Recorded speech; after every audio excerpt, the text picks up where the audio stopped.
Okay. So welcome everybody, I'm Killzomza.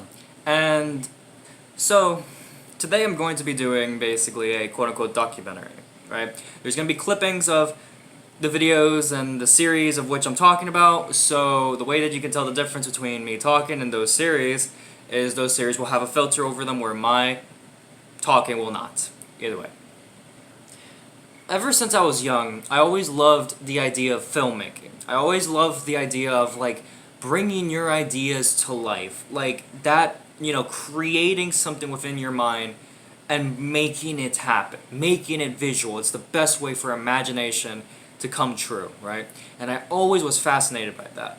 And I became really enamored with filmmaking when I started watching action films in particular, because I always was looking at it and I'm like, wow, even though some of these action films have action scenes and some of them could look similar, all of them are different, all of them are unique because they're coming from this director's vision. They're coming differently, there's different actors, there's different stunt doubles, stuff like that, and it always intrigued me. It always made me want to make something of my own that I could show people, hey, this is not only action, but this is also a story being told with these kinds of meanings or whatever. And I was always intrigued by that ever since watching Spider-Man 2 when I was about 7 years old. Eventually, however, I obviously don't have the funds and the money to do my own films with my own actors and have my own script writers and stuff like that. Obviously, I don't have that. I do everything by myself.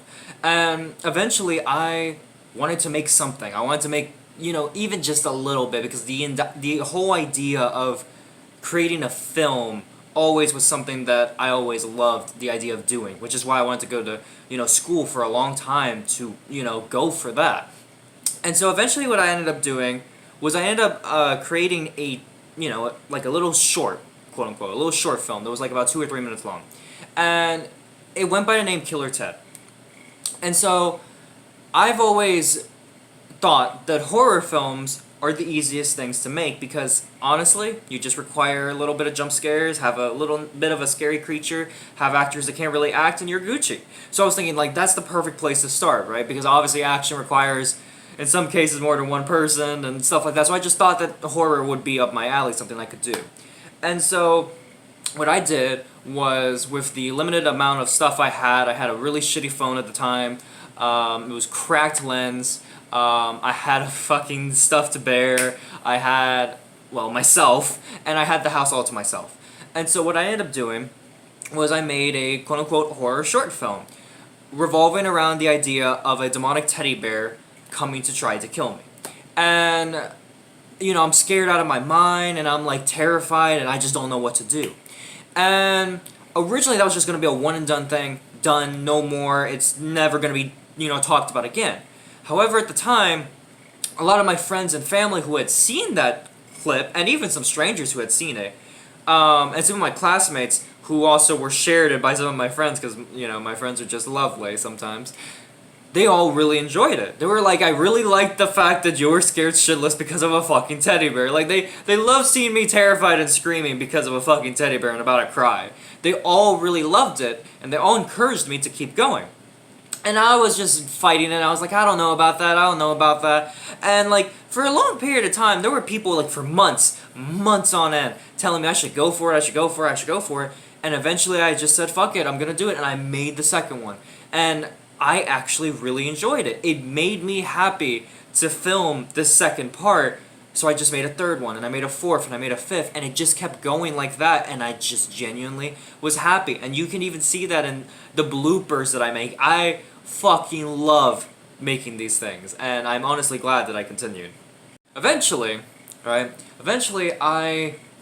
I do love Killer Ted, I've also always been into the idea of superheroes, right? My favorite superhero always has been Spider-Man. I've loved that character since I was about, 2 years old. I have fucking loved him. My whole entire family knows I love Spider-Man. Like, that's just a thing.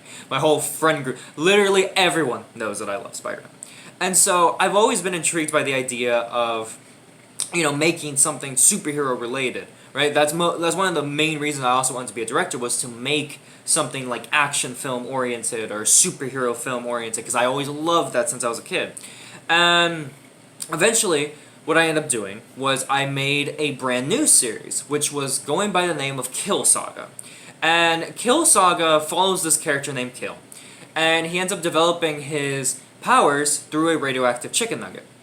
Now, the reason why I made Kill the certain way that he was because I started putting my personality traits within that character. For instance, I also put some things that, revolve around my real life into that character.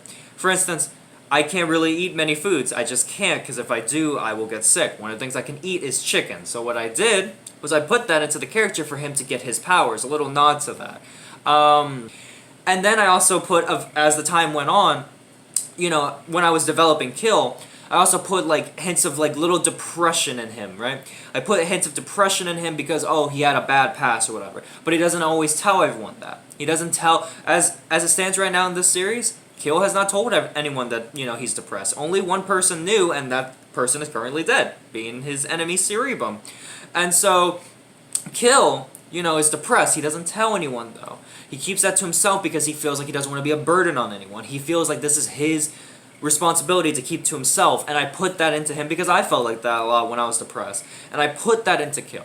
And then, I'm not finna cap. When it comes to certain things, when I'm really good at them, I will get cocky because I'm really good at them. It could be something like video games. And I put that into Kill. As he started going on and progressing as a character, he started to get more and more cocky, more and more sure of himself. So he went from someone that was very unsure of himself at the beginning of the series to someone that's now very confident in what he can accomplish. He slowly developed as a character over time. And he still, keeps some of his, more darker secrets behind closed doors because he doesn't want to be a burden on anyone. And I put those kinds of personality traits of myself into him, and honestly, to this day, Kill is my favorite character that I've created. Now, the character that I've noticed a lot of people ended up loving was Kessler. Now, I ended up putting a little bit of my personality traits into him as well. More of the sarcastic asshole kind of vibe that I give off whenever I'm doing jokes. So Kessler's more of the jokey character, the clown character, if you would say.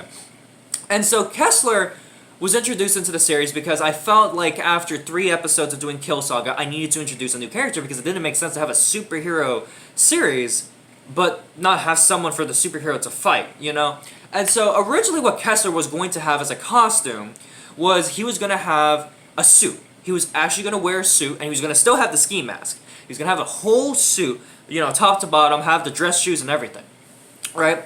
However, in the 4th episode, when you see Kessler has this, tarpish, blanket-looking thing on him. And, he basically makes mention that, hey, Kill, you showed up on my off day, this is all on you for seeing me like this, right? And he makes mention that you can see him being a sarcastic asshole, being a little jokey and whatever, and stuff like that. But Kessler's costume was not supposed to stay like that. It really wasn't. However, it changed because the people that ended up seeing that episode really loved the fact that Kessler basically was half naked wearing that, and they kind of found it kind of funny. And they kind of also felt like it matched his personality, being a sarcastic asshole and being super jokey, that he would go around not taking people all that seriously, basically half naked and still beating their ass. And so I was like, you know what, that does kind of match the character. That kind of matches with him. So I kind of left it as his costume. Now, of course, if you've seen Killer Ted, or you've seen Kill Saga, you know that there are a lot of, let's say, stunts. Because obviously, in both series, you have characters fighting each other, right? You have in, Killer Ted, you have the character of Matt, who is a screamy bitch, who basically fights off against a demonic teddy bear. Of course, with this demonic teddy bear having abilities, you have him going all over the place, hitting walls and shit. And in the bloopers, you can see that I'm legitimately hitting myself against these things. And I've had people ask me, why are you actually hitting yourself against these things? Well, one, you kind of have to when you don't have the funds to really make it look, genuine when it's really fake. I tried to make it, look real when it was fake, but it always came off looking bad, so I had to genuinely go with it. And people would be like, doesn't that hurt? Oh yeah, it hurts. It hurts a lot. It genuinely hurts. But do I enjoy making the whole product when it's finally finished? Hell, now we gotta talk about the crossover, right? The crossover, the very first crossover between these two series was Kill Saga X Killer Ted, right? And this crossover was hyped to shit. This crossover was talked about amongst my friend group, which, to be honest, Killer Ted and Kill Saga never really talked about a lot amongst my friend group. But this crossover was hyped to shit My friend group was talking about it. My friends were talking about it. Hell, even my family was talking about it. And I ended up hyping this crossover up a year in advance before it dropped, right? I dropped a cryptic trailer, right? Where it seemed like one of the characters from one of the series was bloody and beaten and about to die.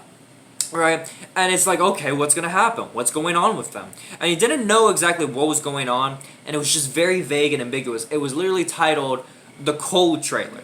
That's it. It was just The Cold Trailer. And you didn't know what was going on. Eventually, about 5 to 6 months later, the real trailer for Kill Saga X Killer Ted dropped. And everyone was talking about it. Everyone in my friends and family were talking about it, talking about how they wanted to see this, talking about how they couldn't wait, and like they were legitimate hyped, and it honestly made me very happy to see how excited these people were to see this, even if it's, as people say, cringe-inducing and all this other stuff. I was genuinely happy to see all these people extremely hyped to see something that I spent a lot of time creating, because these things don't take like a short period of time. These things, each video, if I were to shoot it, record it, edit it, and upload it, one video takes about 8 hours to do entirely. It's not exactly the shortest process, it really isn't. But I still love it, I really do. And this crossover was so hyped, I was so happy that so many people were like really excited for this. And I dropped another trailer, people were so excited, and they started realizing in this trailer that there were some like other characters in this that they didn't recognize. There was like a koala bear in there, and no one knew who it was, and they're like, that's kind of weird. We just thought it was gonna be like, Kill Saga versus, Killer Ted, but, this new character looks kind of interesting. And then, the final trailer, and oh lord, everyone was just so hyped. So I dropped the first episode, right? And the first episode legitimately had a lot of hype, because everyone knew this was the one where everyone meets. Because in, the last episode of Kill Saga before this, Kill Saga episode 4, where you see Kessler, it is definitely hinted at that Kill, the leader of the Kill Saga, is going to fight Ted. And so a lot of my friends and family were legitimate hyped for this. And some of my friends legitimately placed bets on who they thought was going to win that fight. And so the fight starts, and I actually was on like a mic hearing some of my friends' reactions to seeing this episode. And I was listening to them, and I legitimately was happy hearing these people's reactions, whether it was, oh, that's cringy, or I'm laughing at it, or I'm legitimately like, good job, or whatever. I was legitimately happy to hear these reactions. Although my friends weren't really happy of the outcome of that fight, but, it is what it is. So, after Kill lost that fight, people were like, I don't know how to feel about this rest of the costume. I'm like, just watch the rest, trust me, it gets better. And so, part 2 comes out, right? And we get introduced to a brand new character who has nothing to do with Kill Saga or Killer Ted. And my friends were really confused as to why this character showed up at all. And this character is going by the name of Dr. Nukenvope, which is the koala bear that was introduced in the trailers. And no one knew who this character was. This character was never mentioned before. He just showed up, right? And so this character shows up because Kill comes back for a rematch against Ted. However, instead of finding Ted, he finds the koala bear, Dr. Nukenvope. And no one knows anything about this character. And you come to find out that this character is basically a Nazi scientist who has the ability to not only do telekinesis, which, throw people back with, basically the Force, but he can also make things extremely hot around someone to the point where it feels suffocating. And so he basically not only beats Kill very easily, which up until that point, we had not seen Kill get beaten that easily. Not even Ted was able to beat Kill that easily. Like, it took a lot for Ted to take down Kill. So for someone like Dr. Nukenvope to not only beat Kill, but beat him so bad, it was something that like no one had seen up until that point. And my friends were legitimate like, what the fuck? Like they were legitimately surprised to see Kill go down that easy. And so Kill gets tortured and he gets killed. Kill gets resurrected because that's one of his powers. And it's like, damn, like this dude is a legitimate threat against Kill. And so the third episode comes, and then this is when we see how capable this character is. Because this character goes toe-to-toe with Killer Ted, and he beats him. And to be quite frank, doesn't just beat him, but beats him quite easily. And so at this point we see not only Kill, who is arguably one of the stronger characters in the Kill Saga, lose, but we also see Killer Ted lose. And it's like, okay, then we get to episode 4. This is the one where everything pops off. And so we see everyone. We see Kill meet Matt, and this is where, you know, a lot of, you know, cringy, corny jokes come into play between Kill and Matt. And they kind of have this kind of, like, bromance starting to develop. They start having, you know, Ted team up with them to take on Dr. Nukenvope. They realize that it might not be enough, so Kessler shows up. You know, he starts helping them. So it's a 4-man team against Dr. Nukenvope, and he's actually holding his own against them. And everyone always says that this is their favorite episode that I've ever created, because not only does it have the long-awaited fight that people wanted to see, which was Kill versus Matt, they also saw, like, you know, a lot of cringy jokes and shit like that, and they also saw, like, a lot of, you know, decent action. And eventually, at the end of the fight, Dr. Nukenvope not only beats Kessler, but Kill beats Matt. Because, of course, he's gonna beat Matt. What the fuck? And so, at the end of the day, the only 2 people left are Kill and Ted. And that was intentional, because at the end of the day, Ted and Kill team up, and they take down Dr. Nukenvope finally. After being bloody and beaten already, they're super tired, they finally beat him. And this goes into part 5, where Kill gets his rematch against Ted, and he wins. Barely, but wins. And that's how the crossover ends. And everyone that had seen the crossover, and I asked for their opinions on it, they said it was cringy, they said it was fun, and they said that they loved it. And it made me so happy, and it encouraged me to make more episodes after that. I genuinely was happy that everyone seemed to enjoy the crossover. I was legitimately happy that so many people loved this crossover. I was already thinking how many episodes I was going to do before I got to the next crossover, because I knew that I had to do another one.